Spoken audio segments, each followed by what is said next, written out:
She asked me to pretend we were just friends at a party, so I introduced her as someone I used to be involved with instead. The quiet devastation of that moment still catches me off guard sometimes, but it marked the beginning of my liberation from someone who never truly valued what we had. I'm Connor, a 29-year-old renewable energy systems engineer living in Portland, and this is how I learned that sometimes the person you do anything for is the same person who'd sacrifice you for a chance at something they think is better. I met Melody at Jessica's wine tasting event 3 years ago, back when her laugh felt genuine and her attention seemed focused entirely on me during our conversations about sustainable technology and her marketing consultancy dreams. She was this vibrant freelance marketing consultant with ambitious ideas about building her own agency, and I found myself drawn to her passion for creative projects and her determination to succeed in a competitive industry that seemed to reward innovation and authentic connections.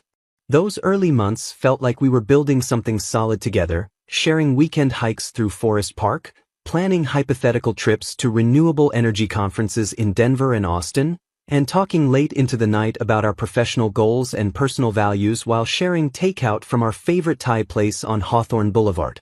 I supported her through every professional setback, including covering her studio rent for 4 months when 3 major clients defaulted on payments, leaving her scrambling to keep her business afloat while maintaining her optimistic facade about landing bigger contracts and expanding her creative services. When a lucrative senior position opened up with a clean energy firm in San Francisco, offering me a 40% salary increase, comprehensive stock options, and the chance to work on cutting-edge solar grid projects, I declined the opportunity because Melody said she wasn't ready to relocate and needed more time to establish her Portland client base and build the network she'd been cultivating for 2 years. Looking back, I realized that decision represented everything about how I approached our relationship with unwavering loyalty and genuine partnership, believing we were working toward shared goals and building a future together rather than me simply funding her lifestyle while she explored other options and maintained her independence at my expense. The deterioration started subtly, like most relationship problems do, with small comments that seemed innocent but carried undertones of dissatisfaction and restlessness that I should have recognized sooner but dismissed as temporary stress from her business struggles. Melody began making casual comparisons to other men in our social circle, mentioning how ambitious Jake seemed with his cryptocurrency startup ventures or how sophisticated Marcus appeared at networking events with his designer suits and confident presentation style, observations that felt harmless at first but gradually chipped away at my confidence in ways I didn't fully understand or know how to address. She started canceling our established weekend plans for industry mixers and professional networking events, claiming these gatherings were crucial for her career development and potential client acquisition, though she never seemed to gain any substantial clients or projects from these supposedly essential meetings that kept her out until midnight or later. Her phone habits changed dramatically around this time, with constant text notifications during our dinners at restaurants we'd enjoyed for years and an increasing tendency to step away for private conversations that she described vaguely as client emergencies, collaborative opportunities, or urgent consultations that couldn't wait until business hours. The real catalyst came when she joined a professional networking group focused on digital marketing innovation and creative entrepreneurship, where she met Bryce, a charismatic travel blogger who positioned himself as some kind of lifestyle and business guru for creative professionals seeking to build authentic personal brands and develop sustainable income streams. Within weeks of meeting him, Melody's entire energy shifted toward this new connection, with our conversations increasingly dominated by Bryce's insights about personal branding, his thoughts on market positioning and audience engagement, and his advice about building influence in creative industries through authentic storytelling and strategic social media presence. I discovered the extent of their communication entirely by accident when her laptop screen lit up during a movie night at my apartment, revealing a message thread filled with late-night exchanges that went far beyond professional networking into territory that felt intimate, flirtatious, and emotionally connected in ways that made my stomach drop. The messages I glimpsed included inside jokes about industry events, personal compliments about her creative vision and business acumen, and the kind of emotional vulnerability and excitement that she had been withholding from our own relationship for months, making it clear that she was investing her emotional energy elsewhere while treating me like a reliable but uninspiring constant in her life. Confronting her about these conversations led to defensive responses about the importance of professional relationships and mentorship opportunities, along with accusations that I was being possessive, insecure, and unsupportive of her career ambitions. Reactions that made me question my own judgment while simultaneously confirming my growing suspicions about her shifting priorities and emotional investment in someone else's approval and attention. The weeks following that confrontation brought an uncomfortable tension to our daily interactions, with Melody oscillating between guilty attempts to reassure me about her commitment to our relationship and defensive outbursts whenever I asked about her late-night networking activities or her increasingly frequent private phone conversations with members of her professional group. I found myself analyzing every interaction, every canceled plan, and every distracted glance at her phone, trying to determine whether I was being paranoid or simply recognizing patterns that had been developing gradually over months of subtle changes in her behavior and emotional availability. The situation reached a breaking point when she announced that Jessica was hosting a rooftop birthday celebration downtown, and several members of her networking group would be attending, including Bryce, who had apparently become central to her professional aspirations and personal excitement about future opportunities. I could see the anticipation in her eyes when she mentioned his name, the way her voice took on a different quality when discussing his projects or his insights about the industry, and I realized with growing clarity that our relationship had become secondary to whatever connection she was developing with this charismatic figure who represented everything she found missing in her predictable life with me.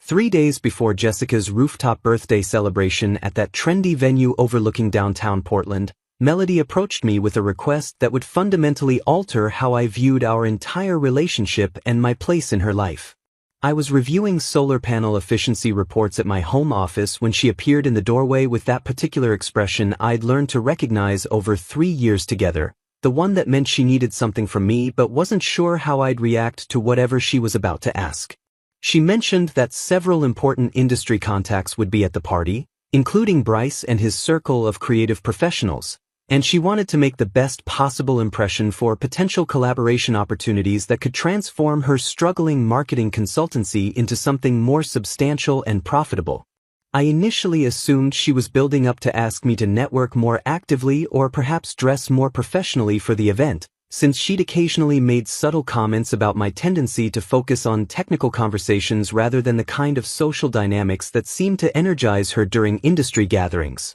Instead, she asked me to avoid identifying myself as her boyfriend when people inquired about our relationship, suggesting instead that I simply describe myself as a friend who happened to be attending the same social event. The request hit me like a physical blow, though I tried to maintain my composure while processing what she was essentially asking me to do after nearly 3 years of unwavering commitment and support through every professional setback and personal challenge she'd faced. She explained that appearing unavailable or tied down might limit her networking opportunities, particularly with Bryce and other influential figures who might view her differently if they knew she was in a serious long-term relationship rather than being free to pursue whatever professional or personal connections seemed most advantageous.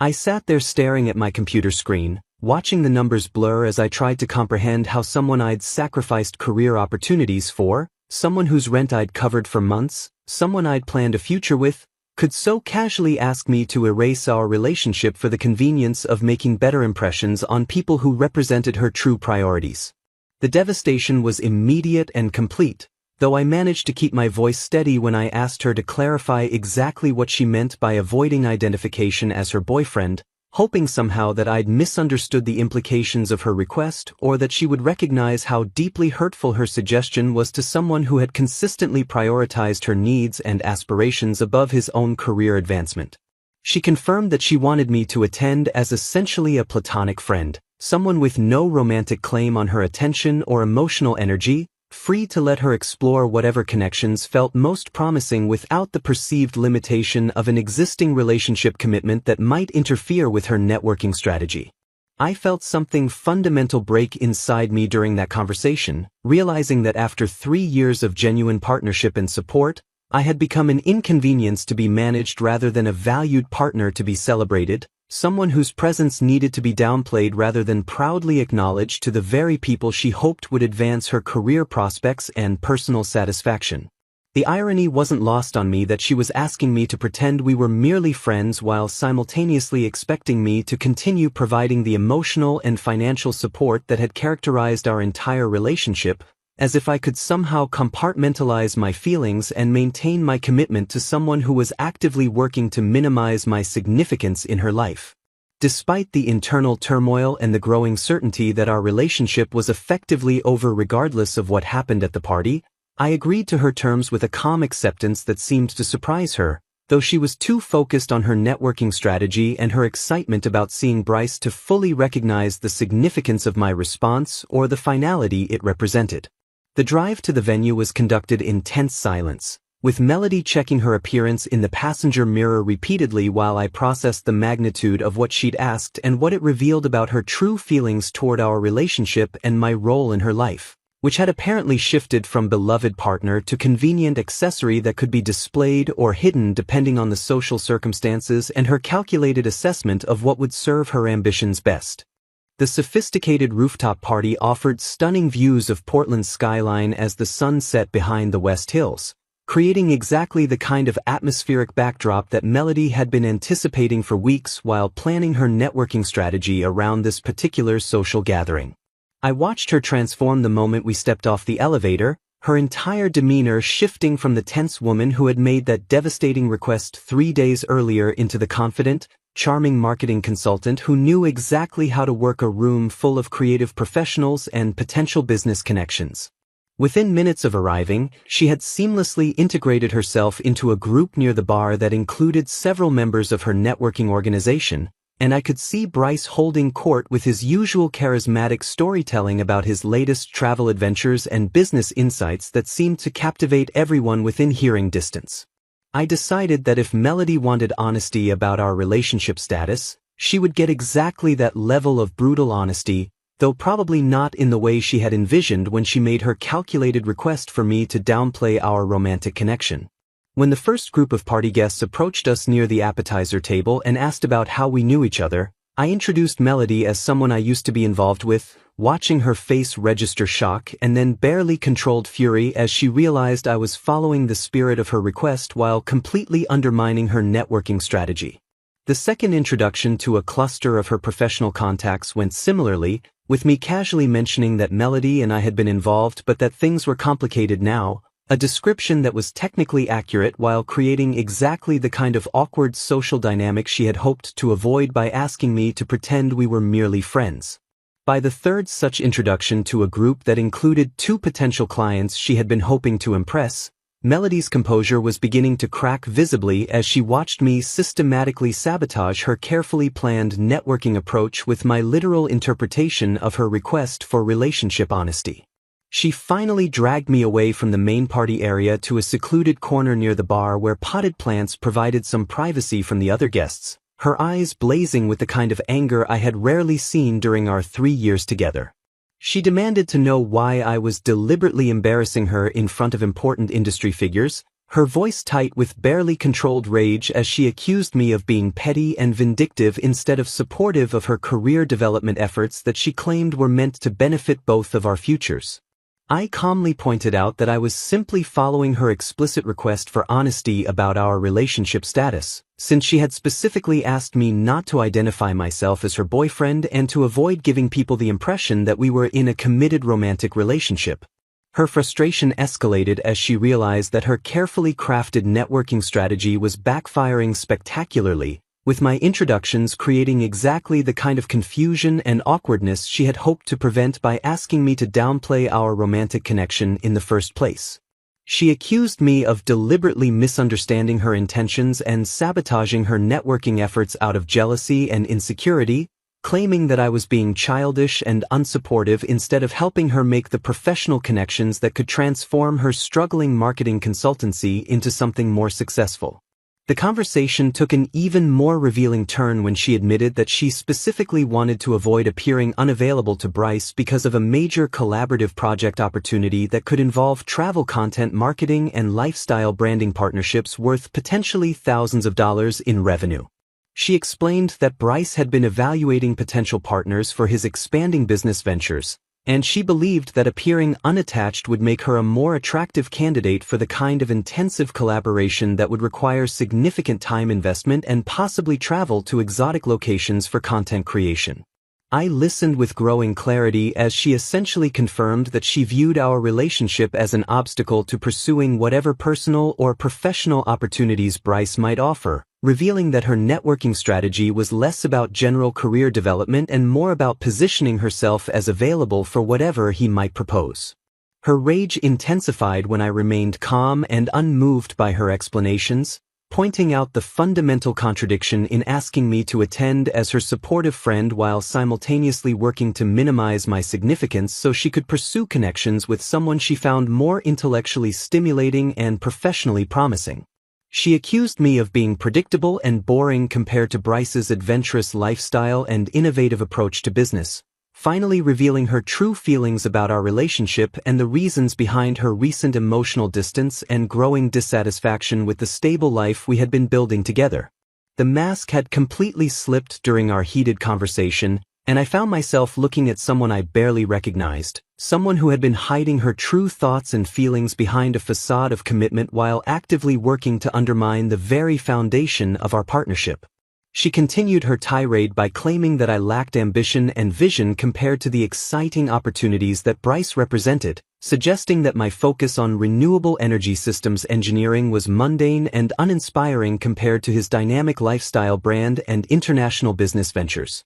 I realized with perfect clarity that this confrontation was revealing truths that had been building for months beneath the surface of our increasingly strained relationship, truths about her fundamental dissatisfaction with who I was and what I could offer compared to the fantasy life she imagined with someone like Bryce. Her anger reached a crescendo when she accused me of deliberately destroying her networking opportunities out of spite and jealousy, claiming that I was too insecure and controlling to support her professional growth, accusations that would have devastated me months earlier but now simply confirmed the end of whatever genuine connection we had once shared. I maintained my composure throughout her emotional outburst, watching other party guests glance in our direction as her voice rose above the ambient music and conversation, creating exactly the kind of public scene she had been hoping to avoid when she asked me to attend as her platonic friend rather than her committed boyfriend.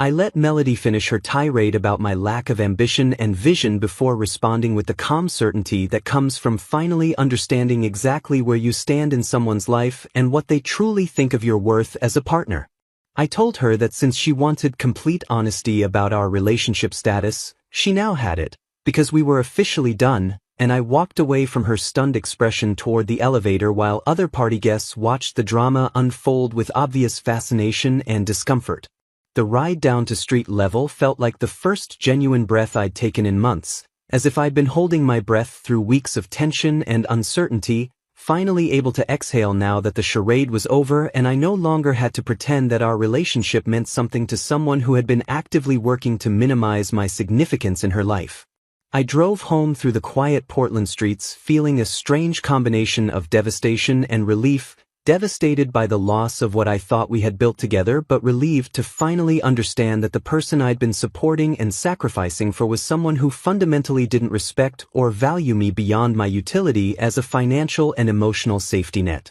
The first thing I did when I arrived at our shared apartment was block her phone number and all her social media accounts, a decisive action that felt both necessary and liberating after months of watching her invest her emotional energy in someone else while expecting me to remain available as her backup plan and support system. I spent that evening packing my essential belongings while she was presumably still at the party, filling 2 large suitcases with clothes, electronics, and the personal items that mattered most, leaving behind the furniture and household goods we had accumulated together because I wanted a clean break from everything associated with our failed relationship. My college roommate Derek lived in a converted warehouse space in southeast Portland and had always maintained a spare room for friends in transition, so I called him that night to ask if I could stay temporarily while I figured out my next steps, grateful for his immediate and enthusiastic offer of support during what he correctly identified as a major life transition. The following morning, I returned to the apartment while Melody was at her morning yoga class to collect the rest of my belongings, including my photography equipment and the renewable energy journals I'd been collecting since graduate school,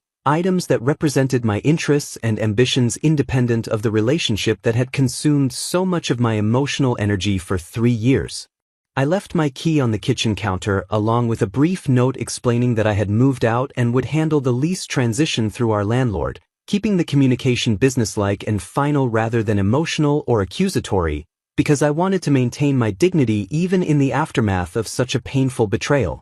Rather than wallowing in self-pity or anger about the wasted years and misplaced trust, I took a week of personal leave from my engineering position to process the emotional impact of the breakup and begin planning the kind of life I wanted to build as a single person with clear priorities and boundaries. I spent those days hiking the trails around Mount Hood, taking photographs of the changing autumn landscape, and reflecting on the patterns in our relationship that I had ignored or rationalized away, gradually understanding how Melody's subtle criticisms and comparisons had been steadily eroding my self-confidence and sense of worth over months of manipulation. The therapy sessions I began during that week helped me recognize that her constant suggestions for improvement and her casual mentions of other men's accomplishments had been calculated attempts to keep me insecure and grateful for her attention, tactics that had worked because I genuinely loved her and wanted to be the partner she claimed to want. My therapist helped me understand that healthy relationships build people up rather than tearing them down, and that Melody's behavior represented a pattern of emotional manipulation designed to maintain control while keeping her options open for better opportunities, insights that were painful but ultimately liberating. I realized during those reflective days that I had been living my life according to someone else's constantly shifting expectations and demands, sacrificing my own career advancement and personal interests to support someone who viewed my loyalty as weakness rather than strength, my stability as boring rather than valuable. The week of solitude and self-reflection allowed me to reconnect with the parts of myself that had been gradually diminished during the relationship, remembering my passion for renewable energy innovation, my love of outdoor photography, and my genuine desire to build something meaningful with someone who actually wanted to be built up rather than constantly seeking validation from others. By the end of that week, I felt genuinely ready to move forward without bitterness or resentment, understanding that Melody had ultimately done me a favor by revealing her true character before I had wasted even more years trying to meet the impossible standards of someone who would never be satisfied with what I had to offer.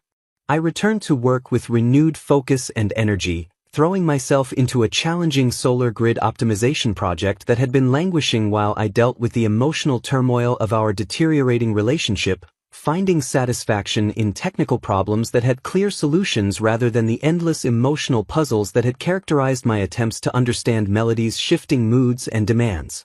Derek proved to be an excellent roommate during this transition period, offering practical support without unwanted advice, sharing meals when I felt like company, and giving me space when I needed solitude to process the changes in my life and rebuild my sense of identity as an independent person with clear goals and values. Living in his converted warehouse space felt liberating after years of tiptoeing around someone else's sensitivities and constantly adjusting my behavior to avoid triggering Melody's criticism or disapproval. Simple pleasures like leaving my photography equipment on the dining table or watching documentaries about renewable energy without having to defend my interests as boring or antisocial. I began receiving text messages from Melody within days of the breakup, initially angry accusations about my behavior at the party followed by confused questions about why I had blocked her on social media and moved out so abruptly, messages that revealed her genuine shock that I had actually ended our relationship rather than accepting her treatment and working to win back her approval.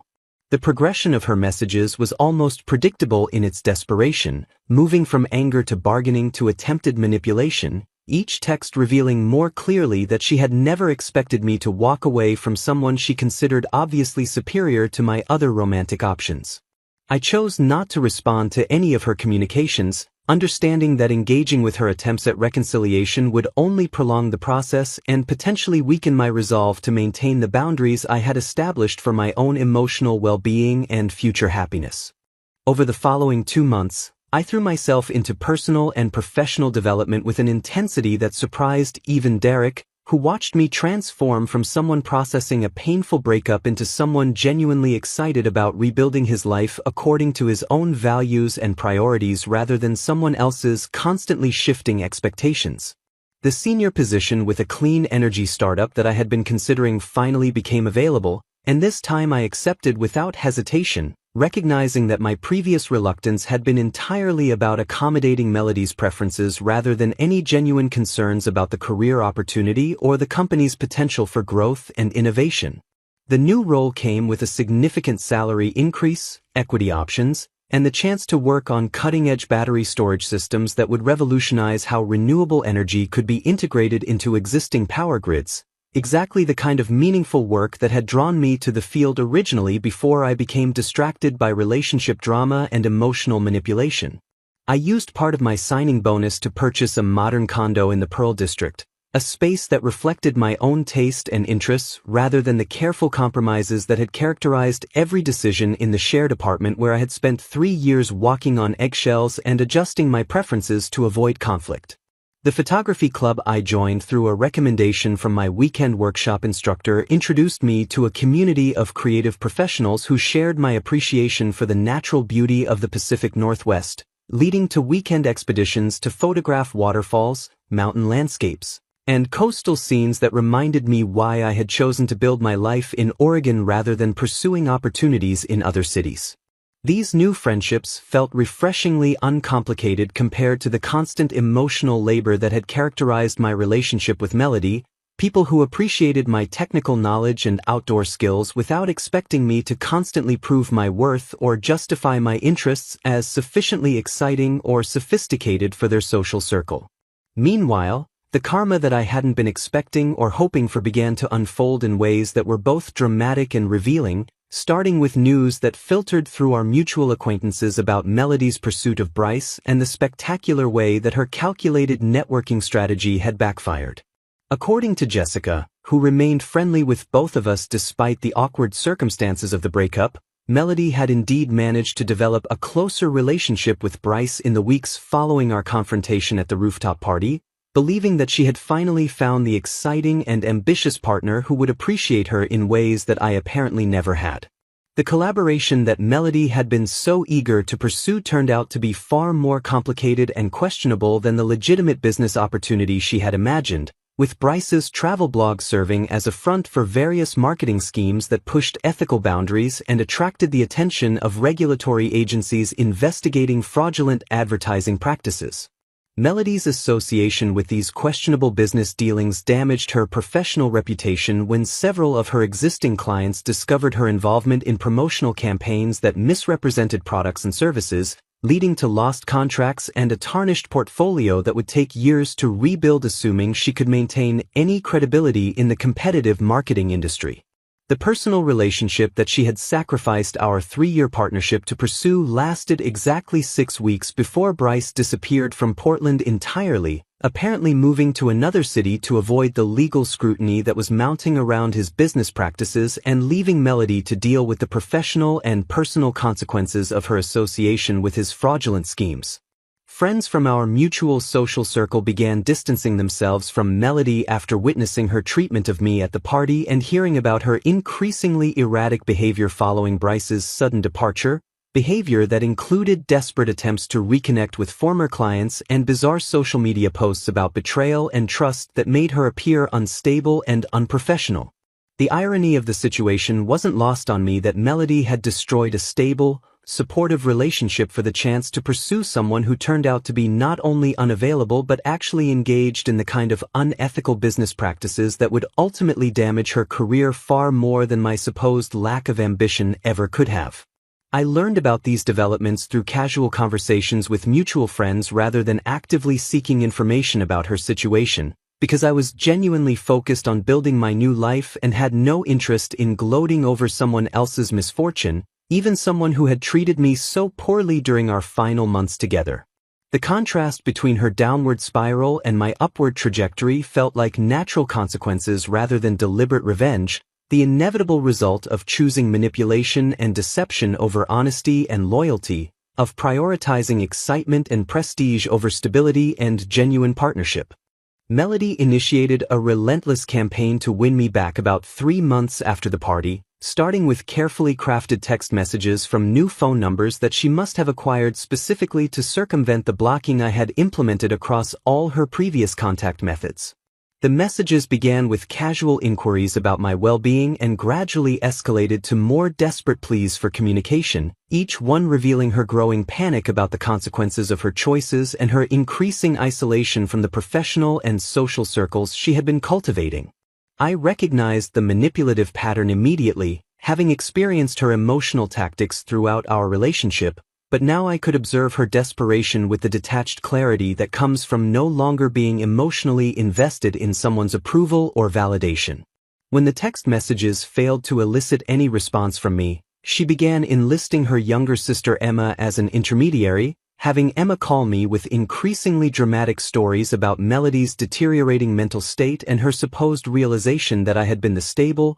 trustworthy partner she should have treasured instead of taking for granted. Emma's calls followed a predictable script about Melody crying constantly, losing weight from stress, and experiencing panic attacks whenever she thought about how badly she had treated me, emotional manipulation designed to trigger my protective instincts and sense of responsibility for someone I had once cared about deeply. I listened politely to Emma's increasingly desperate appeals, but I refused to engage with the underlying manipulation, understanding that Melody's crisis was a direct result of her own choices and that rescuing her from the consequences would only enable future similar behavior. The campaign expanded to include various mutual friends who suddenly began reaching out with casual invitations that invariably turned into conversations about Melody's situation and subtle suggestions that I should consider giving her another chance to prove she had learned from her mistakes and grown as a person. Jessica called me directly after several weeks of this coordinated pressure,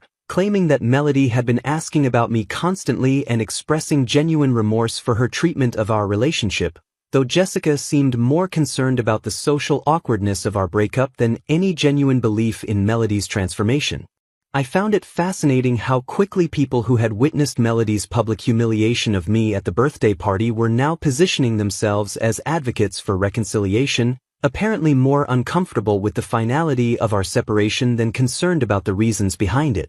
The most desperate phase of her campaign involved showing up unannounced at my new condo building multiple times, somehow gaining access to the lobby and waiting for me to return from work or weekend activities, her appearance increasingly disheveled and her demeanor shifting between pleading desperation and angry entitlement. During these unwelcome encounters, she would launch into rehearsed speeches about how her experience with Bryce had taught her to appreciate my stability, reliability, and genuine care, claiming that she now understood the difference between excitement and genuine partnership, though her focus remained primarily on what I could provide rather than what she could contribute. She repeatedly emphasized how much she missed the financial security and emotional support I had provided, describing our relationship in terms that made it clear she viewed me as a solution to her current problems rather than someone she genuinely wanted to rebuild a connection with based on mutual respect and shared values. Her family members began calling me directly when her personal appeals continued to fail, with her mother leaving increasingly aggressive voicemails accusing me of being cruel and heartless for abandoning Melody during her professional crisis and personal breakdown. These family interventions revealed the extent to which Melody had been manipulating the narrative about our breakup, portraying herself as the victim of my sudden and inexplicable rejection rather than acknowledging her role in destroying our relationship through her pursuit of someone else. Her father even called my workplace, attempting to reach me through the main reception desk with what he described as an urgent family matter, forcing me to have an uncomfortable conversation with HR about maintaining professional boundaries and personal privacy. Despite the mounting pressure from multiple sources and Melody's increasingly desperate attempts to manipulate me emotionally through guilt, obligation, and manufactured crises, I remained firm in my decision to maintain complete separation from someone who had demonstrated such fundamental disrespect for our relationship and my worth as a partner. The relentless nature of her campaign only reinforced my conviction that I had made the right choice in ending our relationship, as her behavior revealed the same entitled, manipulative patterns that had characterized the final months of our time together, just amplified by desperation and directed toward a different goal. 8 months after our breakup, I attended Jessica's engagement party at a waterfront venue in southeast Portland, accompanied by Zoe, a talented architect I had met through my photography group who shared my passion for sustainable design and outdoor adventures. Zoe and I had been dating for 3 months, taking things slowly while building a foundation based on genuine compatibility, mutual respect, and shared values rather than the intense but ultimately hollow connection I had mistaken for love during my relationship with Melody. The engagement party represented a significant milestone for me, the first major social event where I felt completely comfortable and confident in my new life, surrounded by friends who had supported my decision to prioritize my own well-being and accompanied by someone who appreciated me exactly as I was without trying to change or manipulate me. I had been looking forward to the celebration as an opportunity to reconnect with friends I hadn't seen much during the final turbulent months with Melody, when social gatherings had become sources of stress and anxiety rather than enjoyable occasions for meaningful connection and shared experiences. Zoe looked stunning in a navy blue dress that complemented her natural beauty without the calculated perfection that had characterized Melody's appearance at social events, and I felt genuinely proud to introduce her to my friends as someone who enhanced my life through partnership rather than complicating it through drama and manipulation. The venue itself was beautiful, with string lights reflecting off the Willamette River and views of the city skyline that reminded me how much I loved Portland and how grateful I was to be building a life here with someone who shared my appreciation for the Pacific Northwest's natural beauty and creative community. Jessica and her fiancé had planned a thoughtful celebration that reflected their personalities and values, the kind of authentic gathering that felt warm and welcoming rather than designed to impress people or project a particular image, exactly the sort of event that Melody would have criticized as insufficiently sophisticated or networking worthy.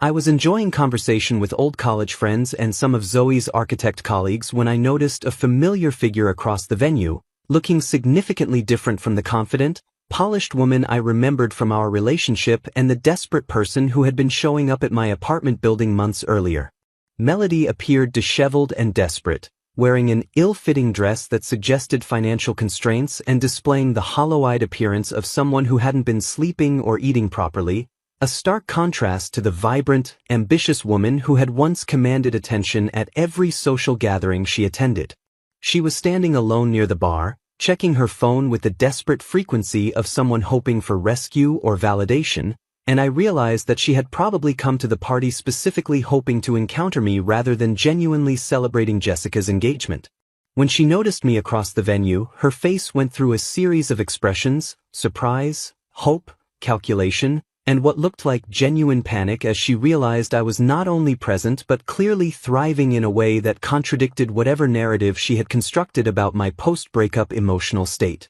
She began making her way through the crowd toward our group, and I felt Zoe tense slightly beside me as she recognized the significance of this approaching encounter, though she remained calm and supportive in the way that demonstrated exactly why our relationship worked so much better than the chaotic dynamic I had endured with Melody. When Melody finally reached us during the cocktail hour, she looked directly at me with an expression that combined desperation with calculated vulnerability, immediately launching into what was clearly a rehearsed speech about how seeing me at the party had given her hope that we might finally have the conversation she had been hoping for since our relationship ended. She began by acknowledging that she had made terrible mistakes and claiming that the months since our breakup had taught her valuable lessons about love, loyalty, and the importance of appreciating people who genuinely care rather than constantly seeking excitement and validation from unreliable sources. Her voice carried the trembling quality of someone on the verge of tears,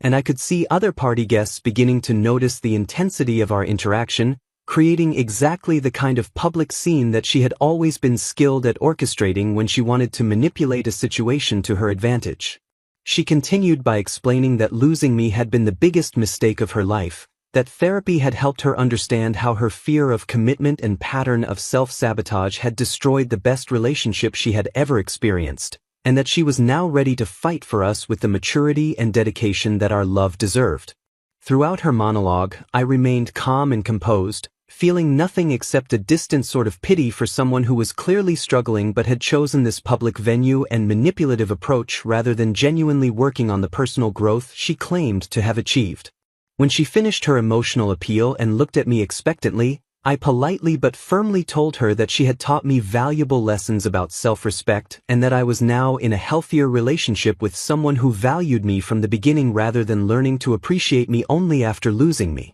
I gestured toward Zoe, who had remained supportive and composed throughout the entire uncomfortable interaction, and explained that our relationship was built on mutual respect, genuine compatibility, and shared values rather than the dramatic cycles of conflict and reconciliation that had characterized my time with Melody. Melody's face went through several expressions as she processed this information, starting with disbelief that I had moved on so completely, then anger that I wasn't willing to even consider her appeals, and finally a kind of desperate rage that suggested she had never seriously considered the possibility that I might find someone better suited to my personality and life goals. She became increasingly agitated and accusatory, claiming that I was making a huge mistake by choosing stability over the passionate connection we had shared, and suggesting that Zoe could never understand me the way someone who had known me for 3 years could understand my needs and desires.